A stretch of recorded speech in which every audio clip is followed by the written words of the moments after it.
Good morning everyone. Our topic for today is called about nail care tools and equipment. Nail care tools and equipment are the things that we use when we talk about cleanliness and taking care of our nails.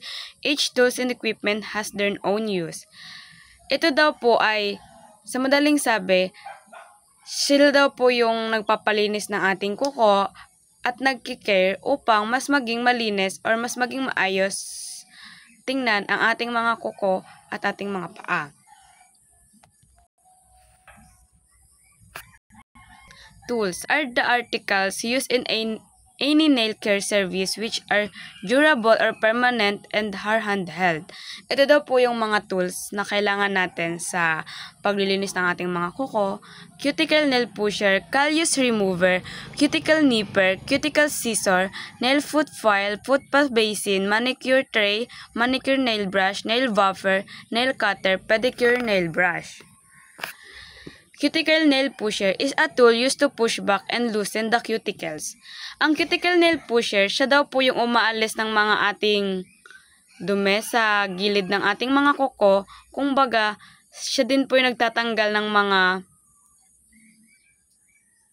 mga cuticles, like yung mga part doon sa gilid ng kuko natin. Callus remover is a tool designed to strip of callus and corns. Ang callus remover, siya daw po yung pangtanggal ng mga callus sa ating paa. Ginagamit po siya upang mas maganda or parang mas makinis siyang tingnan. Cuticle nipper is a tool used to push back and loosen the cuticles. Ang cuticle nipper po, siya po yung pangtanggal kapag yung mga nasa gilid ng kuko natin is hindi po kayang i-push ng nipper. Para hindi po tayo masugatan sa paggamit ng cuticle nipper, maayos mo lang po siyang parang huhugutin para yung para yung dumi po doon or yung balat doon sa loob ng kuko natin is matanggal. Kasi pag di po yun natanggal, pwede po siyang mag-cause ng ingrown. Cuticle scissor is an implement to cut stubborn cuticles.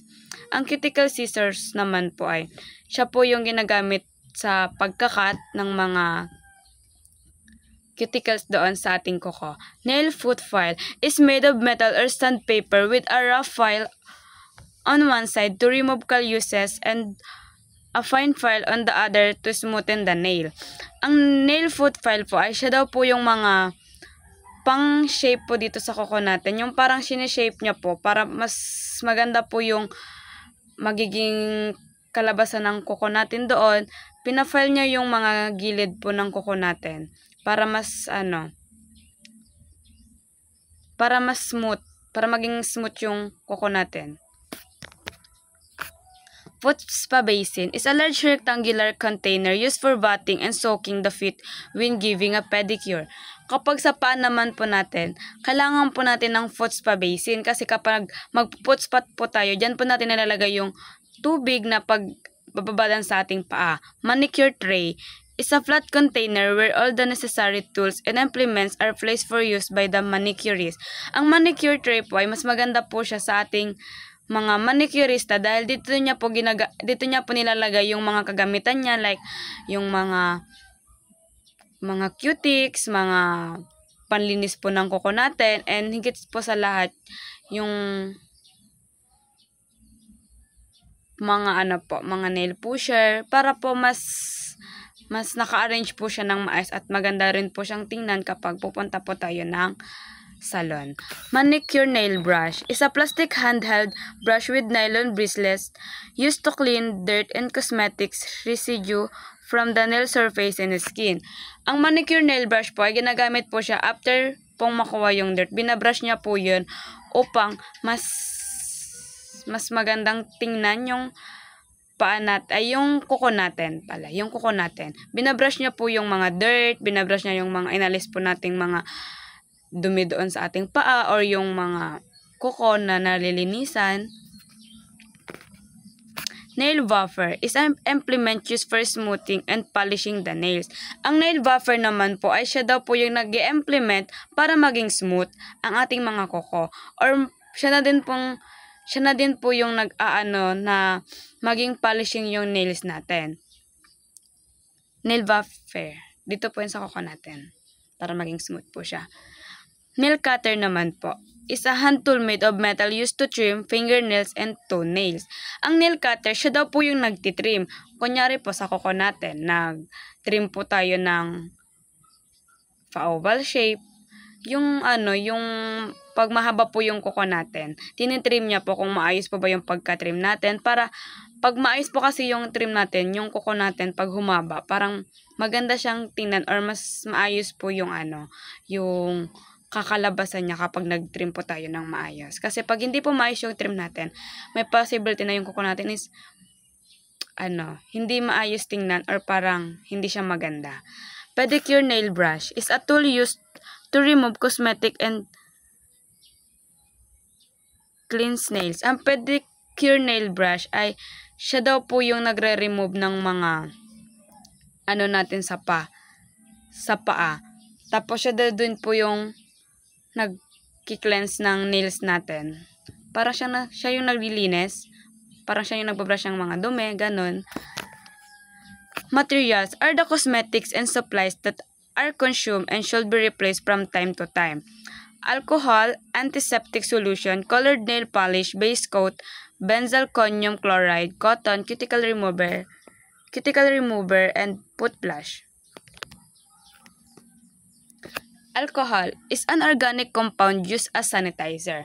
Kinaganda po ng alcohol kapag maglilinis tayo ng paa para mas sanitize niya yung mga germs sa paa natin or yung mga dumi.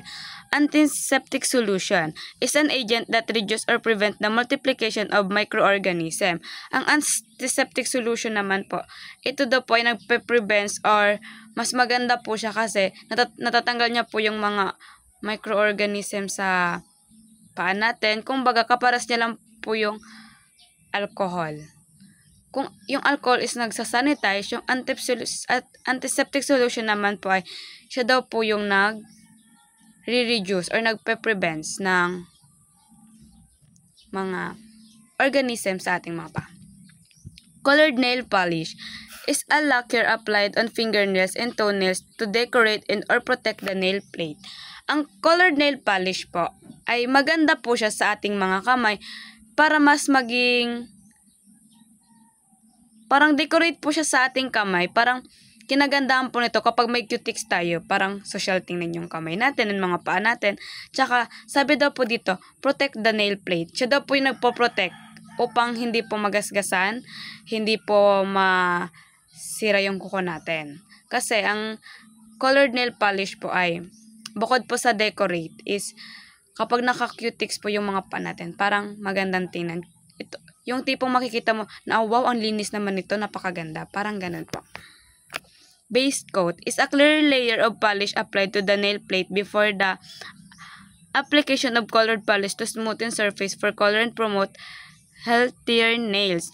Ang base coat naman po, siya po yung pinapatong after mo pong mag-cutics para mas matagal po yung niya. Mas matagal po yung ng cutics natin sa ating mga paa. Pinapatong po siya upang maging smooth ang mga kamay natin and bukod po sa maging smooth, siya daw din po yung nagpo-promote na maging healthier yung mga kuko natin. Benzalkonium chloride is a yellow-white powder prepared in a aqueous solution used as surface disinfectant and topical antiseptic. Ito daw po yung tinatawag natin parang pang-pablush ng mga kamay natin. Yun po yung para sa akin. Pang-pablush po siya ng mga kamay natin. And siya daw din po yung nag-disinfectant. Cotton is a soft white downy fiber for dabbing or cleaning the nails and removing nail polish. Yung cotton naman po ay, siya daw po yung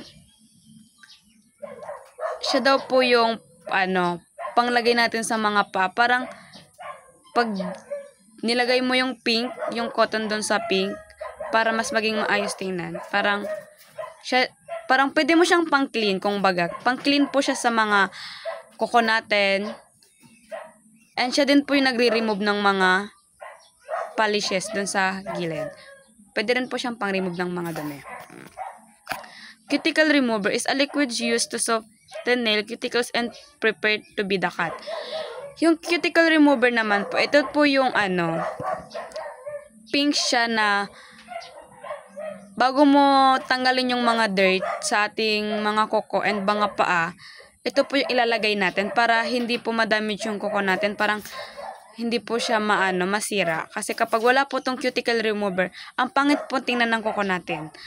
Foot blush is a liquid spray that contains peppermint and alpha hydroxyl acids derived from the fruits that wicks away dead skin cells, deodorize, and soften the feet, giving it a pinkish glow after use. Yung foot blush naman po, dito po yan sa spa natin, sa foot spot, sa part po ng ng ating pinakailalim po ng paa natin. Pampablush po siya ng paa. Bukod po sa pampablush po siya ng paa, parang napaka-smooth or napaka-cleansing niya tingnan. Yung parang napaka-ayos or napaka-malinis niya pong tingnan. Kapag ginagamitan po natin siya ng foot blush after mo pong mag-foot spa. Yun lang po and I thank you. I hope may natutunan po kayo.